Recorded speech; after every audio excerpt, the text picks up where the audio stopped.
So think about what the crowd does. And all of the stupidity of the crowd, all of the folly of the way that most people invest, and then invert it.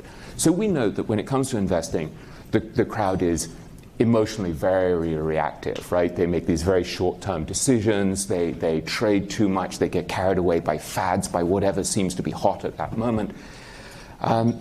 They're listening to market predictions, for example, a great deal. And there was a wonderful line from Marty Whitman who said that market prediction is the last refuge of the incompetent. We know that market prediction really doesn't work. We know that you're not going to be able to figure out when the market's going up, when interest rates are going up. And yet so many people spend their time being yanked around emotionally and intellectually by watching the latest news on CNBC and the like.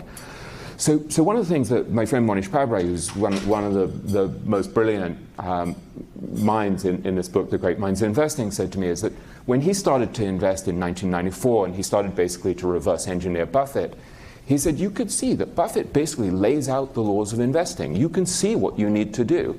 And he said he would look around and no mutual fund managers and no hedge fund managers were doing this. And he said, he was like, what a country. He said, it's like an entire generation of physicists saying that gravity doesn't exist. So this became his great opportunity, was to say, all right, if no one else is going to do it, he's like, if no one else will do it, the Indian guy will do it. So he figured out that he was just going to use Buffett's laws of investing. So things like buying stocks at a great discount to their intrinsic value. As he put it at one point to me, he said, rule number one, extreme patience. So if everyone else is being very short term, exercise extreme patience. Regard the market as your